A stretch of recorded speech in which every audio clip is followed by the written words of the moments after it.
Assalamualaikum dear students. So here we go. I welcome all of you once again to my YouTube channel Shahid Rasool Lectures. My name is Shahid Rasool and currently I'm a first year MBBS student at GMC Srinagar. So in this video we are going to talk about the strategy that I used during my preparation for the biology. And before starting the video, I wanted to tell that I have already shared my strategy videos related to the physics as well as the chemistry, and the links have been given in the description. Okay, so इस video में हम बात करने वाले हैं मैंने कौन सी books use की थी ड्यूरिंग माई एंट्रेंस प्रिपरेशन, मुझे कितने मार्क्स थे फर्स्ट अटैम्प्ट में बायोलॉजी में, और मुझे कितने मार्क्स जो हैं सेकंड अटैम्प्ट में आए हैं, और 11th में मैंने क्या पढ़ा, 12th में मैंने क्या पढ़ा, ठीक है, कैसे कैसे मेरी प्रिपरेशन इम्प्रूव हुई related to the biology subject. So we are going to talk about all of these. So this video is going to be beneficial for both the 11th 12th students and as well as for the NEET students who are preparing for the NEET 2021. Okay, so let's get started. So when I was in 11th class, so as usual we are unstable at that time, so we just want to study a lot of things. Same was the case with me. मैंने क्या किया था, मैंने बहुत सारी books खरीदी थी और मैंने बहुत सारे बुक्स पे जो है बायोलॉजी पढ़ना स्टार्ट किया. And the first book that I read in 11th is this the Pradeep's biology. I read this book and जब मैंने ये जब भी कोई जो है मैं चैप्टर पढ़ता था टीचर के पास, उसके बाद मैं इस प्रदीप से वो चैप्टर रिवाइज करता था. And then I move to the next book that is this Trueman's. ये मैं आपको इसलिए शो कर रहा हूँ, आपको मैं बता रहा हूँ कि मैंने गलती कहाँ पे की थी 11th और 12th में. So this was the second and the third book I used during my 11th and 12th classes is the modern ABC. वो भी यही कही है, मुझे वो अभी नहीं दिखी इसलिए मैं आपको वो शो नहीं कर पा रहा हूँ. These three books I used during my 11th and 12th, but it doesn't mean that कि आप लोगों को भी इतनी सारी बुक्स पढ़नी है. ये मुझसे गलती हुई है क्योंकि मुझे कोई काउंसलिंग करने वाला नहीं था, ठीक है. तो ये वो बुक्स है जो मैंने 11th के दौरान पढ़ी. कोई भी MCQ बुक मैंने सॉल्व नहीं की थी during my 11th and 12th.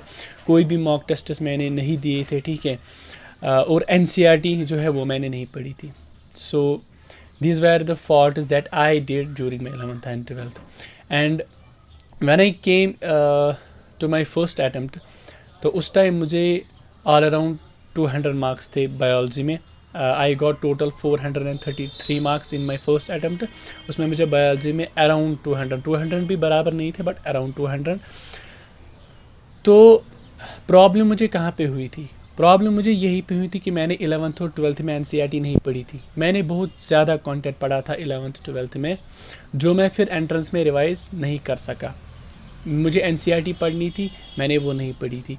मुझे NCERT बेस्ड क्वेश्चंस लगाने थे, मैंने वो नहीं किए थे. तो ये गलती मैंने की थी ड्यूरिंग माई 11th और 12th, जिसकी वजह से मेरा स्कोर बायोलॉजी में बहुत ड्रॉप कर गए in my first attempt. And then the actual strategy that I use during my second attempt, and I think that was the best for me, and alhamdulillah I scored 330 marks in biology during my second attempt.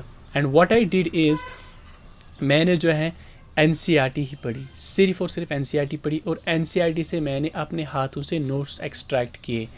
I write down each and every point from NCERT, जो भी NCERT में दिया है, whether it is theory, whether it is summary, whether diagrams में जो अच्छे अच्छे points हैं, whether the scientists जो हर किसी यूनिट के बिगिनिंग में दिए हैं साइंटिस्ट्स.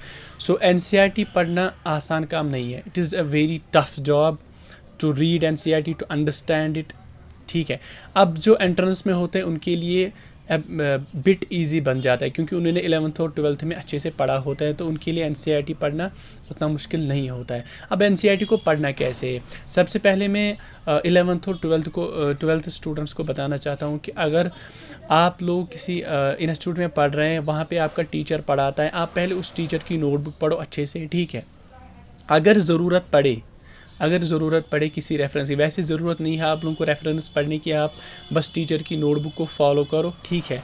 उसके बाद आप NCERT पे शिफ्ट ज़रूर हो जाए. अगर ज़रूरत पड़े तो कोई एक अच्छी स्टैंडर्ड रेफरेंस बुक लाए। फॉर एग्जांपल ये ट्रूमैन्स बहुत अच्छी मुझे लगी, लेकिन ये नीट प्रिपरेटरी सीरीज़ आपको लानी है, वो ज़्यादा डिटेल्ड वाली ट्रूमैन्स नहीं चाहिए आपको, ठीक है, क्योंकि आपका टीचर जो है वो आपको इन डिटेल पढ़ाता है क्लास में, इससे फिर बर्डन बनता है जब आप दूसरी बुक्स घर पे पढ़ते हो। सो बेटर इज़ कि आप अपनी टीचर की नोटबुक को फॉलो करो, उसके बाद एनसीईआरटी पे शिफ्ट हो जाओ और एनसीईआरटी को रीड करना है पहली बार, ठीक है, पहले रीड करना है। उसके बाद जब आप सेकंड टाइम वो चैप्टर पढ़ोगे, आप उस चैप्टर से नोट्स एक्सट्रैक्ट करोगे, हर वो पॉइंट नोट करोगे जो इंपॉर्टेंट है उसमें। ऑलमोस्ट एनसीईआरटी जो है ये सारी इंपॉर्टेंट ही है, तो सारे पॉइंट्स आप जो है एक्सट्रैक्ट करोगे और एक नोट बनाओगे। और उससे क्या होता है, नोट से क्या होता है, आप रिवाइज बहुत अच्छी तरीके से कर सकते हो। और अगर आप 11th से ही एनसीईआरटी अच्छे से पढ़ोगे, एनसीईआरटी के नोट्स बनाओगे, तो आई गारंटी यू कि आप नीट में more than 330 और 340 you can score in your first attempt, ठीक है, in your first attempt you can score more than 330 अगर आपने बिगिनिंग से मतलब 11th से ये एनसीईआरटी पढ़ी है अच्छे से, ठीक है, पहले टीचर का समझा, उसके बाद एनसीईआरटी बहुत अच्छी तरीके से पढ़ा है और समझा है, नोट डाउन भी किया है। एनसीईआरटी के लिए आप एक अलग नोटबुक बना सकते हो, जो आपको फिर एंट्रेंस में नोट्स बनाने की ज़रूरत नहीं पड़ेगी, ठीक है। मुझे almost it took me half a year to make the biology notes from NCERT. मैंने सारी 11th और 12th एनसीईआरटी जो है वो अपने हाथों से लिखी थी, लेकिन एंट्रेंस के दौरान, क्योंकि मुझे 11th और 12th में पता नहीं था। फिर मैंने जब फर्स्ट अटैम्प्ट दिया, मैंने देखा कि वहाँ पे all around 87 questions were from NCERT. So ये जो है आपकी answer, this is the gold standard book for your biology subject. So मेरी ओपिनियन यही है 11th 12th स्टूडेंट्स के लिए कि वो अपनी टीचर की नोटबुक को फॉलो करें। अगर आपने कोई ऑनलाइन जो है कोई सीरीज ज्वाइन की है, आप वहाँ से पहले नोट्स एक्सट्रैक्ट करो, वो एनसीईआरटी के बाहर भी पढ़ाएगा, उसको समझो पहले अच्छे से ताकि बोर्ड्स भी प्रिपेयर हो। उसके बाद एनसीईआरटी पढ़ो, इससे भी अपने अलग नोट्स प्रिपेयर करो ताकि वो आपको एंट्रेंस में काम आ जाए, ठीक है। और साथ साथ आप एमसीक्यूज भी सॉल्व करो 11th से ही, कोई अच्छी सी एमसीक्यू बुक लाओ और एमसीक्यू सॉल्व करना शुरू करें 11th से ही। अगर 50 एमसीक्यूज ही करोगे पर चैप्टर तो काफ़ी हैं 11th में, ठीक है। वैसे तो मॉक टेस्ट्स होते रहते हैं इंस्टीट्यूट्स में, सो दैट्स वेरी वेल। तो अब जो नीट स्टूडेंट्स है उनको जो है एनसीईआरटी मतलब उतना टाइम नहीं है कि वो एनसीईआरटी को लिखे, ठीक है। अगर किसी का पहला अटैम्प्ट है तो वो सारी एनसीईआरटी को लिख नहीं सकता। अब उसको क्या करना है, उसको अच्छी तरीके से एनसीईआरटी को पढ़ना है, वर्ड बाय वर्ड पढ़ना है, समरीज पढ़नी है, साइंटिस्ट्स के बारे में पढ़ना है जो इसमें दिए हैं, डायग्राम्स को याद करना है, ठीक है। मेरी टेलीग्राम चैनल है शाहिद रसूल लेक्चर्स, मैं उसमें आज डायग्राम्स भी सेंड करूँगा, जो भी एनसीईआरटी में डायग्राम है सारी डायग्राम्स का मेरे पास पीडीएफ है, मैं वो सेंड करूँगा उसमें, ठीक है। सो जो नीट के लिए पढ़ रहे हैं उनको एनसीईआरटी को वर्ड बाय वर्ड पढ़ना है, बहुत अच्छी तरीके से एनसीईआरटी को पढ़ना है, वर्ड बाय वर्ड पढ़ना है। अब मैं आपको एग्जांपल देता हूँ कैसे आपको वर्ड बाय वर्ड पढ़ना है। जितना मुझे याद है मैं आपको एक एग्जांपल दूंगा। आपकी सेल बायोलॉजी में माइटोकॉन्ड्रिया में लिखा है that it contains a DNA molecule, लेकिन जो आपका क्लोरोप्लास्ट है वहाँ पे लिखा है इट कंटेन्स डीएनए मॉलिक्यूल्स। तो इसका मतलब है वहाँ पे प्लूरल दिया है, यहाँ पे सिंगुलर दिया है। इसका मतलब क्लोरोप्लास्ट में एक से ज़्यादा डीएनए मॉलिक्यूल्स है, लेकिन माइटोकॉन्ड्रिया में सिर्फ एक ही डीएनए मॉलिक्यूल है। अगर किसी ने एनसीईआरटी अच्छे से नहीं पढ़ी होगी तो श्योरली ही is going to be mark this question wrong in the NEET examination. जिसने अच्छे से पढ़ा होगा एनसीईआरटी उसी को पता होगा दैट माइटोकॉन्ड्रिया में एक ही डीएनए मॉलिक्यूल होता है और क्लोरोप्लास्ट में एक से ज़्यादा डीएनए मॉलिक्यूल्स होते हैं। और ये क्वेश्चन हैफजर्ड तरीके में पोज किया जा सकता है that which of the following statement is correct, mitochondria contains DNA molecules and chloroplast contains DNA molecule, both contain many DNA molecules, both contain one DNA molecule. तो ऐसे आपको कंफ्यूज किया जा सकता है। सो ये क्वेश्चन उसी को आएगा जिसने एनसीईआरटी बहुत अच्छी तरीके से पढ़ी होगी, ठीक है। और एक और एग्जांपल मैं आपको दूंगा कि आपको समरीज़ भी बहुत अच्छी तरीके से पढ़नी है, क्योंकि कई समरीज़ में जो है थ्योरी के अलावा जो मेन थ्योरी में दिया होता है उसके अलावा कोई लाइन दी होती है समरीज़ में जो बहुत इंपॉर्टेंट होती है। फॉर एग्ज़ाम्पल आपका जो पहला ही चैप्टर है 11th में लिविंग वर्ल्ड, वहाँ पे लास्ट में जो आपका की वाला टॉपिक है, वहाँ पे दिया है फ्लोरा, मैनुअल्स, मोनोग्राफ्स, कैटलॉग जो भी हैं उनको हम यूज़ करते हैं, फिर हम किसी स्पीशीज़ को आइडेंटिफाई कर सकते हैं, ठीक है, इसमें इसको किस टैक्सॉन में रखना है। तो समरी में क्या लिखा है, that taxonomists use manuals and monographs for identification, ठीक है। तो आपको क्वेश्चन पूछा जा सकता है कि taxonomists use which of the following keys, ठीक है, वहाँ पे फ्लोरा होंगे, मैनुअल्स होंगे, कैटलॉग्स होंगे, मोनोग्राफ्स होंगे, फिर आपको दिया होगा ABC, ADC, ऐसे ही आपको कंफ्यूज किया जाएगा। अब जिसने समरी पढ़ी होगी उसी को पता होगा that manuals and monographs are used by taxonomists, summary में लास्ट में दिया है, तो ये मुझे याद है। तो ऐसे ही मैंने बहुत सारे पॉइंट जो हैं जो आमतौर हमें नज़र नहीं आते हैं, सो इस तरीके से NCERT को पढ़नी है। सो मेरी स्ट्रैटेजी ड्रॉपीज़ में यही रही है कि मैंने सिर्फ और सिर्फ NCERT पढ़ी, टीचर से मैंने समझा था, मैंने NCERT को अपने हाथों से लिखा, जो नोट्स मैंने टेलीग्राम चैनल पे ऑलरेडी सेंड किए हैं, ठीक है, बहुत अच्छी तरीके से पहले समझा, उसके बाद जो है नोट्स एक्सट्रैक्ट किए, ठीक है, उसके बाद MCQs लगवाए, ठीक है। तो MCQs किस पे मैंने लगाए, again the same book that is this NEET campaign, इस पे बहुत सारे क्वेश्चन दिए, बहुत सारे डिफरेंट काइंड ऑफ एग्जामिनेशंस के क्वेश्चन दिए, और इस पे आउट ऑफ NCERT क्वेश्चंस भी दिए हैं, लेकिन आपको वहाँ नहीं जाना है, आपको सिर्फ NCERT बेस्ड क्वेश्चंस करने हैं, ठीक है। फॉर एग्जांपल अगर किसी चैप्टर में यहाँ पे 200 क्वेश्चंस दिए हैं, 200 में से 30-40 क्वेश्चंस या 20 क्वेश्चंस भी कभी आउट ऑफ NCERT हो सकते हैं, लेकिन आपको वो क्वेश्चंस नहीं करने, particularly during your entrance examination. अगर आप 11th और 12th में हैं तो आप आउट ऑफ NCERT थोड़ा जा सकते हो, क्योंकि 11th और 12th में हम बोर्ड्स के लिए भी प्रिपेयर करते हैं, हम आउट ऑफ NCERT भी पढ़ लेते हैं, लेकिन particularly during your entrance examination go for only NCERT based MCQs, okay. तो इस नीट चैंपियन में बहुत सारे क्वेश्चंस दिए हैं, अगर आप एक ही बार चैप्टर पढ़ते हो या 2 ही बार चैप्टर पढ़ते हो, ठीक है, अगर आप फिर इस नीट चैंपियन से क्वेश्चंस लगाते हो तो आपका ऑलमोस्ट सारा चैप्टर रिवाइज हो जाता है इस पे, क्योंकि इससे ऑलमोस्ट आप 90% NCERT कवर कर सकते हो, 90% NCERT से इसमें क्वेश्चंस दिए हैं, ठीक है।